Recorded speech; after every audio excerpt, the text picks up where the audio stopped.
Watch the bottom line. أعوذ بالله من الشیطان الرجیم پناہ مانگتا ہوں میں اللہ کی شیطان مردود سے۔ بسم اللہ الرحمن الرحیم شروع اللہ کے نام سے جو بڑا مہربان نہایت رحم والا ہے۔ دا باٹم لائن کے ناظرین کرام السلام علیکم۔ محترم ناظرین کرام، ہم اپنی آج کی ویڈیو میں تاریخ مغل بادشاہان کا ایک عجیب و غریب قصہ آپ کے سامنے پیش کرتے ہیں۔ یہ قصہ مغل بادشاہ بابر اور اس کے بیٹے ہمایوں کا ہے۔ محترم ناظرین کرام، برِ صغیر کی سلطنت مغلیہ کا بانی بابر مرزا سن 1483 عیسوی میں فرغانہ یعنی ازبکستان میں پیدا ہوا تھا۔ اس کا باپ عمر شیخ مرزا ریاست فرغانہ کا حکمران تھا۔ جب بابر کی عمر 11 برس ہوئی تو عمر شیخ مرزا ناگہانی موت کا شکار ہو گیا۔ بابر سلطنت کا حکمران بنا تو شروع میں اسے اپنے دو چچاؤں یعنی محمود مرزا اور احمد مرزا کے خلاف دفاعی جنگ لڑنا پڑی۔ وہ اپنے چچاؤں کے مقابلے میں تو کامیاب ہو گیا، لیکن ازبک حکمران شیبانی خان کا مقابلہ نہ کر سکا اور سمرقند فتح کرتے کرتے اپنی ریاست سے بھی ہاتھ دھو بیٹھا۔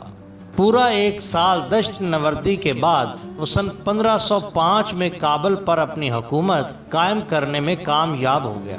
پھر اس نے شمالی علاقوں کا خیال چھوڑا اور ہندوستان پر حکومت قائم کرنے کا منصوبہ بنایا۔ آخرکار سن 1526 میں وہ سلطان ابراہیم لودھی کو شکست دے کر برِ صغیر کا بادشاہ بن گیا، لیکن اب اس کی زندگی کے دن پورے ہو چکے تھے۔ مسلسل فوج کشی اور مشکل حالات کا مقابلہ کرتے کرتے وہ تھک چکا تھا۔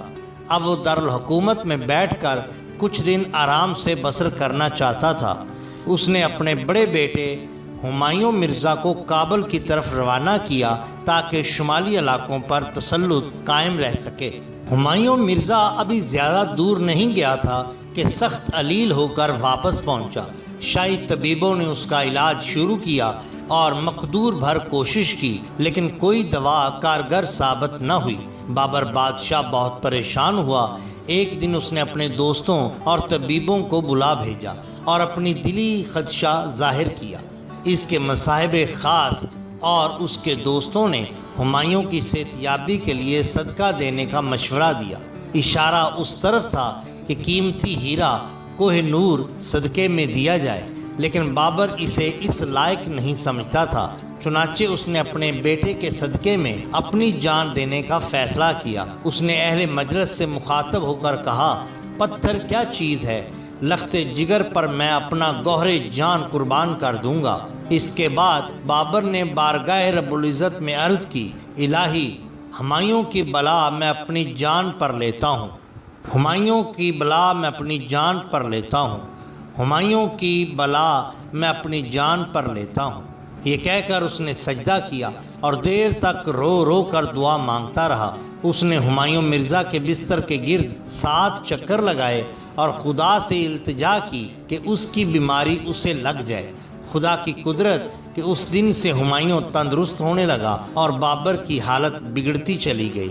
ہمایوں مرزا تندرست ہوا اور بابر کے حکم کے مطابق کابل کی طرف روانہ ہوا۔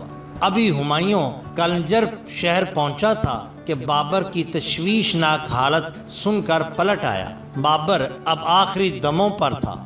اس نے امراء، دوستوں اور درباریوں کو اکٹھا کیا، ان کے سامنے ہمایوں کو اپنا جانشین مقرر کیا اور اسے نصیحت کرتے ہوئے کہا، میں تم کو خدا کے حوالہ کرتا ہوں اور سب اعضاء وغیرہ تمہارے سپرد ہیں۔ اس بات کو چند روز بھی نہ گزرے کہ بابر 26 دسمبر سن 1530 کو آگرہ میں فوت ہو گیا۔ اسے امانتاً آگرہ ہی میں دفن کیا گیا۔ پھر اس کی خواہش کے مطابق اس کی میت کو کابل لے جا کر نور افشاں باغ میں سپرد خاک کیا گیا۔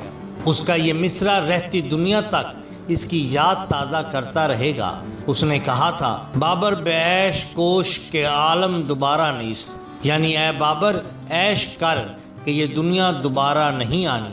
یہ مصرع اس کی مے نوشی کے زمانے کا ہے۔ ہندو راجپوت رانا سانگا کے خلاف جنگ کنواہا کے موقع پر بابر نے توبہ کر لی تھی اور پھر مرتے دم تک شراب کو اس نے ہاتھ تک نہیں لگایا تھا۔ بابر نے ترکی زبان میں اپنی سوانح حیات لکھی جو تزکے بابری کے نام سے مشہور و معروف ہے۔ یہ اس کے عہد کی ایک مصدقہ تاریخی دستاویز بھی ہے۔ ناظرین، بادشاہ ہمایوں کی زندگی کا بھی عجیب و غریب معاملہ ہوا۔ بابر کی موت کے بعد ہمایوں بادشاہ بنا، لیکن ہمایوں بھی اپنے انتقام کو جا پہنچا۔ اس کی موت بعد میں کچھ اس طرح سے ہوئی۔ سب سے پہلے تو ہم دیکھتے ہیں کہ ہمایوں کے لفظی معنی کیا ہے۔ تو ناظرین، ہمایوں کے لفظی معنی ہے مبارک، خوش بخت، مسعود۔ یہ نام بابر بادشاہ کے جانشین نے اپنی تخت نشینی کے وقت اختیار کیے تھے۔ اس طرح اس کا پورا نام نصیر الدین محمد ہمایوں بنتا ہے۔ ہمایوں سن 1508 میں کابل میں پیدا ہوا تھا۔ اپنے باپ بابر کے ساتھ سب ہندوستانی مہموں میں شریک رہا۔ بابر اسے سب سے زیادہ چاہتا تھا۔ ہمایوں نے بھی اپنے علم پروری اور مہم جوئی کی عادت کے باعث اپنے باپ کا دل جیت لیا تھا۔ اس لیے بابر نے اپنی زندگی کا نذرانہ ہمایوں کی صحت مندی کے لیے دیا تھا، لیکن افسوس کہ وہ بابر کی وفات کے بعد سکون سے حکومت نہ کر سکا۔ اس کا دور حکومت 2 حصوں میں تقسیم کیا جا سکتا ہے۔ پہلا دور سن 1530 سے سن 1540 تک کا ہے۔ اس دور میں وہ اپنے بھائیوں عسکری مرزا، کامران مرزا اور ہندال مرزا اور شیر شاہ سوری کے ساتھ اقتدار کی جنگیں لڑتا رہا، جبکہ دوسرا دور جو کہ 1555 سے 1556 تک صرف 10 ماہ کا بنتا ہے، اس دور میں بھی وہ دوبارہ ہندوستان کا حاکم بنا اور پھر ناگہانی موت کا شکار ہو کر اس دار فانی سے کوچ کر گیا۔ ناظرین، ہمایوں کو علم حیات سے گہری دلچسپی تھی۔ جب دوسری مرتبہ ہندوستان کا بادشاہ بنا تو دہلی میں اس نے ستاروں کی گردش اور دیگر اجرام فلکی کی معلومات کے لیے ایک بڑی رصدگاہ بنوائی اور اس میں 7 سیاروں کی مناسبت سے 7 برج بنوائے اور ہر روز متعلقہ برج میں بیٹھ کر ماہرین علم حیات کے ساتھ بحث و مباحثہ کرتا تھا۔ اپنے اسی معمول کے مطابق وہ 17 جنوری سن 1556 کو رصدگاہ میں محفل جمائے بیٹھا تھا۔ حسب دستور بوقت مغرب اس نے مجلس برخاست کی اور برج سے نیچے اترنے لگا۔ ابھی وہ چند سیڑھیاں ہی نیچے اترا تھا کہ مغرب کی اذان شروع ہوئی۔ وہ اذان کا احترام کرتے ہوئے سیڑھی پر بیٹھ گیا۔ جب اذان ختم ہوئی تو نیچے اترنے کے لیے اٹھا۔ اس کا لمبا چوغا اس کے پاؤں میں پھنس گیا اور وہ اپنا توازن برقرار نہ رکھ سکا اور سر کے بال نیچے سنگ مرمر کے فرش پر گرا۔ دماغ میں چوٹ لگنے کے باعث موقع پر ہی بے ہوش ہو گیا۔ خدام اسے اٹھا کر خوابگاہ میں لے گئے۔ حرم سرا کی خواتین اور عزیز و اقارب اکٹھے ہو گئے۔ شاہی طبیبوں نے علاج شروع کیا، لیکن بے سود۔ وہ ہوش میں نہ آ سکا۔ 7 دن تک مسلسل بے ہوش رہا۔ سلطنت کا انتظام کس نے سنبھالا تھا؟ لہذا ستاروں نے کیا روش بدلی کہ ہمایوں بادشاہ کو کچھ پتہ ہی نہیں تھا۔ آخرکار 24 جنوری سن 1556 کو اس عظیم بادشاہ نے اپنی جان آفرین کے سپرد کر کے اس عالم فانی سے رخصت حاصل کی۔ اسے دہلی میں سپرد خاک کیا گیا اور اکبر بادشاہ نے ایک دل پذیر مقبرہ تعمیر کروایا۔ ہمایوں بادشاہ کی یہ آخری آرام گاہ آخری مغل بادشاہ سراج الدین محمد بہادر شاہ ظفر کے لیے جنگ آزادی سن 1857 کے دوران پناہ گاہ بھی ثابت ہوئی۔ ہمایوں بادشاہ کی تاریخ وفات اس مصرع سے بنائی گئی۔ ہمایوں بادشاہ از بام افطار۔ نصیر الدین محمد ہمایوں کی وفات کے بعد اس کا بیٹا جلال الدین محمد اکبر محض 14 برس کی عمر میں ہندوستان کا بادشاہ بنا۔ مغل بادشاہ نصیر الدین محمد ہمایوں کنوج کی لڑائی میں شیر شاہ سوری سے شکست کھانے کے بعد ہندوستان چھوڑ کر براستہ سندھ کابل جا رہا تھا کہ امرکوٹ کے مقام پر اکتوبر یا نومبر سن 1542 میں ملکہ حمید بانو کے بطن سے اکبر پیدا ہوا۔ وہ چند برس کا تھا کہ والدین سے بچھڑ گیا اور اپنے چچا عسکری اور کامران کی تحویل میں رہا۔ جب ہمایوں کابل پر قابض ہوا تو اکبر کی تعلیم و تربیت کے لیے کوششیں کی گئیں، لیکن وہ علم کی بجائے جانوروں اور حربی معاملات میں زیادہ دلچسپی لیتا تھا۔ ہمایوں نے اپنے معتمد خاص بیرم خان کو اکبر کا اتالیق مقرر کیا۔